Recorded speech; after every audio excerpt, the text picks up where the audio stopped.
शिवसेना आणि भाजप एकमेकांविरोधात लढण्याचा प्रश्नच येत नाही। शिंदेंची सेना आणि भाजप मुंबईत महायुती म्हणूनच लढणार, मंत्री आशिष शेलार यांची माहिती।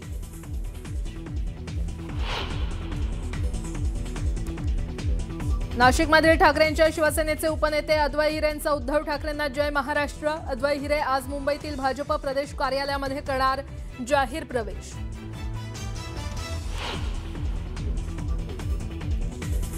डोंबिवली आणि कल्याणमध्ये शिवसेना आणि मनसेला भाजपकडून सुरुंग। शिवसेना युवा नेते अनमोल वामन म्हात्रेंसह अश्विनी म्हात्रेंचाही भाजपमध्ये प्रवेश।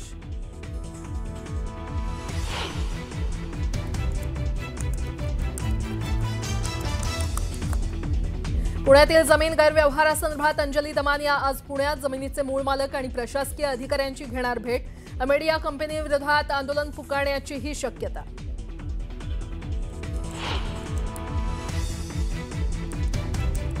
उत्तर भारतीय विकास सेनेच्या सुनील शुक्लांची मनसे विरोधात कोर्टात याचिका। मनसेची मान्यता रद्द करण्याची शुक्लांची मागणी, तर हायकोर्टाने विचारलं सरकार आणि निवडणूक आयोगाचं मत।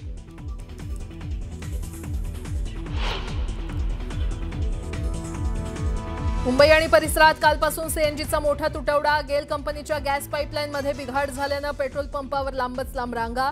बिघाड दुरुस्त होण्यास आणखी काही वेळ लागण्याची शक्यता।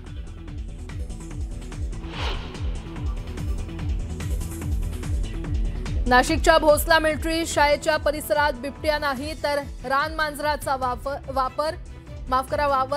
कॅम्पसमधील कॅमेऱ्यात रानमांजर कैद झाल्याचं समोर।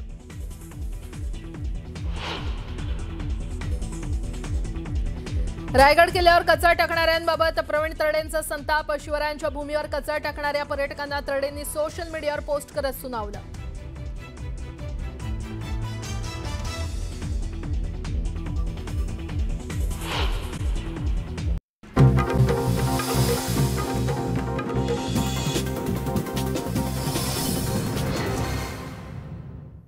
बुलेटिनमध्ये आता घेऊया बातम्यांचा वेगवान आढावा। शिवसंग्रामने बीड नगर परिषद निवडणुकीसाठी अजित पवारांच्या राष्ट्रवादीसोबत युती केली आहे। पुन्हा त्या घराण्याकडे सत्ता जाऊ द्यायची नसेल तर आमचा तात्पुरता फायदा तोटा बाजूला ठेवून परिवर्तनासाठी आम्ही लढत आहोत, असं शिवसंग्रामच्या नेत्या डॉक्टर ज्योती मेटे यांनी सांगितलंय। मालेगावनंतर आता येवल्यात सुद्धा उभाटाला मोठा धक्का बसलेला आहे। उभाटाचे सहसंपर्क प्रमुख संभाजी पवार, त्यांचे काका माजी आमदार मारुतीराव पवार उभाटा शिवसेनेला जय महाराष्ट्र करत असंख्य कार्यकर्त्यांसह अजित पवारांच्या राष्ट्रवादीत प्रवेश करणार आहेत। अमरावतीतील नांदगाव खंडेश्वर नगरपंचायतीचे काँग्रेसचे माजी नगराध्यक्ष अक्षय पारसकरांनी शेकडो कार्यकर्त्यांसह भाजपात प्रवेश केलाय। आमदार प्रताप अडसरांच्या उपस्थितीमध्ये पारसकरांनी भाजपाचं कमळ हाती घेतलंय। सांगली जिल्ह्यातल्या 8 नगर परिषद आणि नगरपंचायतीसाठी उमेदवारी अर्ज दाखल करण्यात आलेले आहेत। शेवटच्या दिवशी नगरसेवक पदासाठी 1568 अर्ज दाखल झालेत, तर नगराध्यक्ष पदासाठी तब्बल 110 उमेदवारी अर्ज दाखल झालेत। परभणी जिल्ह्यातील 7 नगरपालिकांच्या निवडणुकांची घोषणा झाल्यानंतर नगराध्यक्ष पदासाठी एकूण 117 अर्ज दाखल करण्यात आले। यामध्ये सर्वच प्रमुख पक्षांच्या उमेदवारासह अपक्षांचा देखील मोठ्या प्रमाणात भरणा आहे, तर सदस्य पदासाठी 1210 उमेदवारांनी आपले उमेदवारी अर्ज दाखल केले।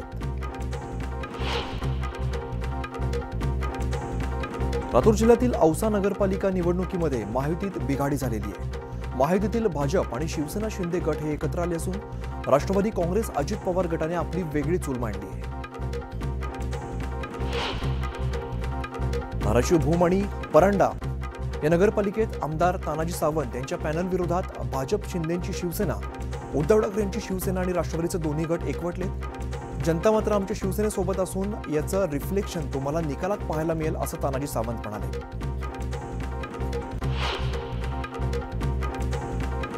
जळगावमधील भुसावळ नगरपालिका निवडणुकीचे उमेदवारी अर्ज दाखल करून घेण्याची प्रशासनाची कासावगती दिसून येते। 194 इच्छुक उमेदवारांना टोकन देऊन रात्री 11 वाजेपर्यंत अर्ज भरण्याची प्रक्रिया सुरू होती। धाराशिव जिल्ह्यातील 8 नगरपालिकांच्या नगराध्यक्ष पदासाठी 122 उमेदवारांनी आपले उमेदवारी अर्ज दाखल केलेत। नगरसेवक पदासाठी 8 नगरपालिकांमध्ये 1356 उमेदवार रिंगणात उतरले आहेत। वर्धा जिल्ह्यातील 6 नगरपालिकांची निवडणूक होती आहे. नामांकन दाखल करण्याच्या शेवटच्या दिवशी वर्धा नगर परिषद अध्यक्षासाठी 15 तर सदस्यासाठी 235, हिंगणघाट नगर परिषद अध्यक्षासाठी 13 तर सदस्यांसाठी 248 नामांकन दाखल झाले.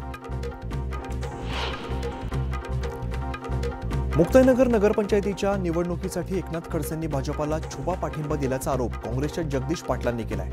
रक्षा खडसेंच्या दबावात एकनाथ खडसे काम करतात असंही जगदीश पाटील म्हणाले. जळगावमधील चोपडा नगर परिषदेच्या निवडणुकीसाठी एकूण 275 उमेदवारांचे अर्ज दाखल झालेत. आजपासून या अर्जांची छाननी केली जाणार आहे. कराड नगरपालिकेच्या 31 नगरसेवक पदाच्या जागांसाठी 330 जणांनी तर 22 जणांनी नगराध्यक्ष पदासाठी अर्ज दाखल केलेत. तर मलकापूर नगर परिषदेच्या 22 नगरसेवक पदांच्या जागांसाठी 133 जणांनी तर 15 जणांनी नगराध्यक्ष पदासाठी अर्ज भरलेत. आजपासून या अर्जांची छाननी सुरू झाली आहे. अकोला महानगरपालिकेच्या नव्या आरक्षणाची लॉटरी काढण्यात आली. राज्य निवडणूक आयोगाच्या निर्देशानुसार यंदाच्या आरक्षणात महत्त्वाचे फेरबदल करण्यात आले. विशेषतः ओबीसी महिला आणि सर्वसाधारण प्रभागातील आरक्षणात मोठे बदल केले. भाजप आमदार मंगेश चव्हाण आणि शिवसेना शिंदे गटाचे आमदार किशोर पाटील या 2 महायुतीच्या आमदारांमध्ये चांगलीच झुंजली आहे. वाचोरा आणि भडगाव मतदारसंघात भाजप आणि शिंदे यांची शिवसेना एकमेकांविरोधात उभी ठाकली आहे.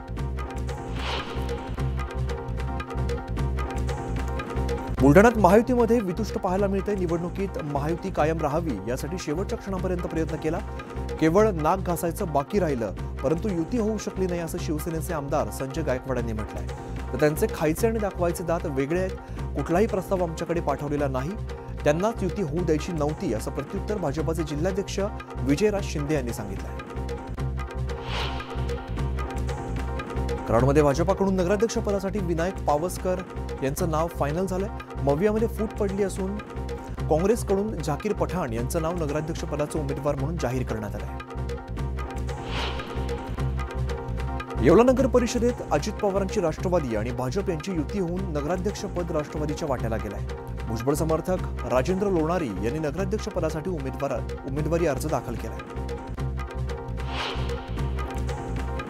नगरपालिका आणि नगरपंचायत निवडणुकांसाठी अर्ज दाखल करण्याच्या शेवटच्या दिवशी अनेक उमेदवारांनी शक्तीप्रदर्शन करत अर्ज दाखल केले. महामुंबईत 15 नगरपालिका आणि एका नगरपंचायतीसाठी 443 जागांसाठी 1962 अर्ज दाखल झाले.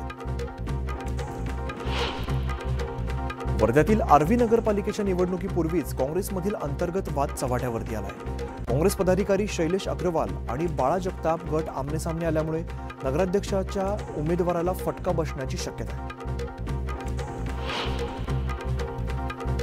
पुण्यातील भोर नगरपालिका निवडणुकीत भाजप विरुद्ध राष्ट्रवादी असा सामना होणार आहे. दोन्ही पक्षांच्या उमेदवारांनी अर्ज दाखल केले. त्यामुळे संग्राम थोपटे आणि शंकर मांडेकरांची प्रतिष्ठा पणाला लागली आहे.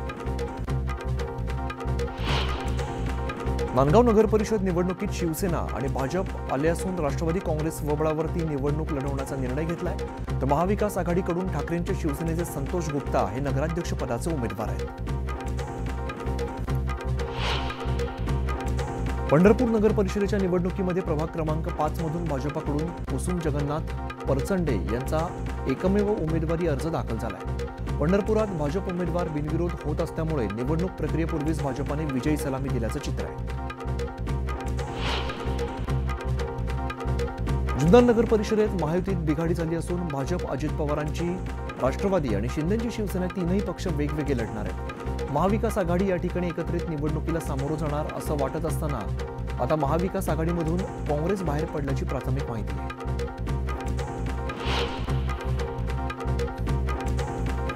बीड नगरपालिका निवडणुकीत राष्ट्रवादी काँग्रेस अजित पवार गटाकडून आमदार विजयसिंह पंडित हे सक्रिय झालेत. तर शरद पवार राष्ट्रवादीकडून आमदार संदीप क्षीरसागर यांची प्रतिष्ठा पणाला लागली.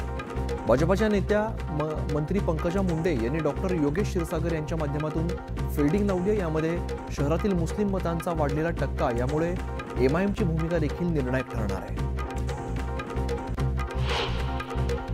नामनिर्देशन अर्ज सादरीकरणाच्या अखेरच्या दिवशी सिंधुदुर्ग जिल्ह्यातील 4ही नगर परिषदांसाठी एकूण 359 नामनिर्देशन पत्र दाखल झाली आहेत. आज अर्जांची छाननी होणार असून 21 नोव्हेंबर ही अर्ज मागे घेण्याची अंतिम तारीख आहे.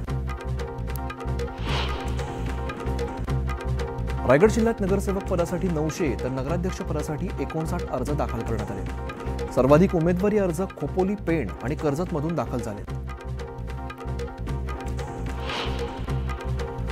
नाशिकमध्ये शिवसेना उभाटाला मोठा धक्का बसलाय. उपनेते अद्वै हिरे यांनी उद्धव ठाकरेंची साथ सोडली आहे. अद्वै हिरे आज मुंबईतील भाजप कार्यालयात प्रवेश करणार आहेत. अद्वै हिरेंच्या भाजप प्रवेशामुळे नाशिक जिल्ह्यात मोठी राजकीय समीकरणं बदलण्याची शक्यता आहे. भाजप प्रदेशाध्यक्षांनी मोठी खेळी खेळली आहे. डोंबिवली आणि कल्याण ग्रामीण विधानसभा मतदारसंघातील मनसे शिवसेनेला सुरुंग लावलाय. मनसेचे 3 टर्म नगरसेवक रवींद्र चव्हाणांनी फोडलेत तर शिवसेनेचे 5 टर्म असणारे नगरसेवक फोडले.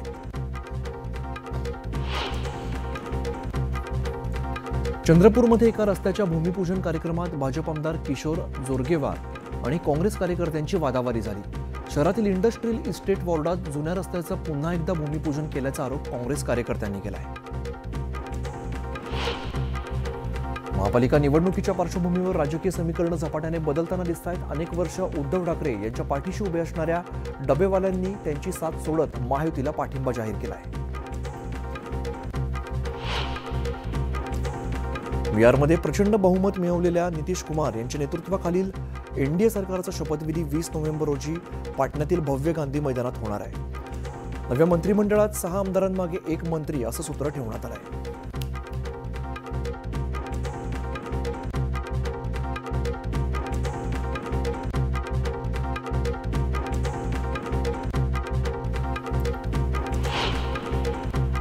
अहिल्यानगर जिल्ह्यातील श्री क्षेत्र नेवासा या ठिकाणी ज्ञानेश्वर महाराज मंदिरात माऊलींच्या संजीवन समाधी सोहळ्यानिमित्ताने 729 दिवे लावत दीपोत्सव साजरा करण्यात आला. या दीपोत्सवाने ज्ञानेश्वर मंदिर उजळून निघालंय. मेळघाटात सातत्याने बालमृत्यू आणि माता मृत्यू होत आहेत. याला शासकीय यंत्रणा मोठ्या प्रमाणात जबाबदार असल्याचं पुन्हा एकदा निष्पन्न झालंय. धरणी मार्गावरती असलेल्या आरोग्य विभागाच्या बिहाली उपकेंद्रामध्ये पार्ट टाइम अटेंडंट कंत्राटी सेवेवरती असलेली आदिवासी महिला वगळता एकही कर्मचारी उपस्थित नव्हता. नाशिकच्या भोसला मिलिटरी स्कूल परिसरात बिबट्या असल्याची भीती पसरली होती. मात्र वन विभागाने लावलेल्या ट्रॅप कॅमेऱ्यात बिबट्या नाही तर रानमंजर दिसल्यामुळे नागरिकांनी सुटकेचा निश्वास सोडलाय. साताराच्या पाटण तालुक्यातील नाडे नवा रस्ता या ठिकाणी पहिल्या 104 फूट उंचीच्या भगवा ध्वजाचं लोकार्पण मंत्री शंभूराज देसाई यांच्या हस्ते करण्यात आलंय. छत्रपती शिवाजी महाराजांच्या पुतळ्या शेजारी हा भगवा ध्वज उभारण्यात आलाय.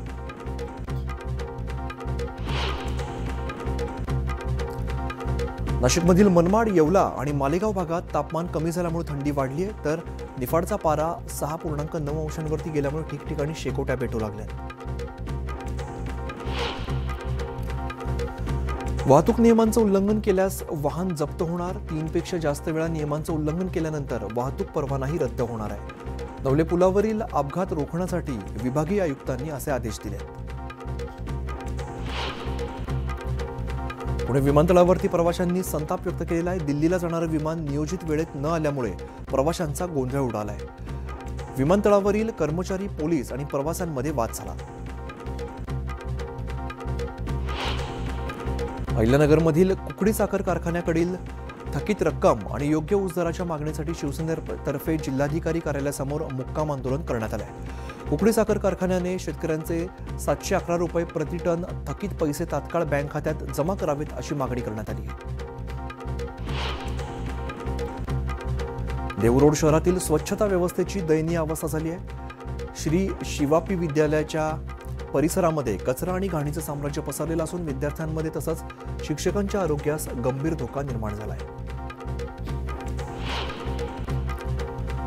राज्याच्या उच्च शिक्षण विभागाने कृषी विद्यापीठातील प्राध्यापकांच्या भरतीसाठी शैक्षणिक आणि मुलाखतीचं गुणांकन जाहीर केलेलं आहे. यामध्ये परदेशी विद्यापीठात शिक्षण घेतलेल्यांना अधिकचे गुण देण्याची तरतूद केली आहे.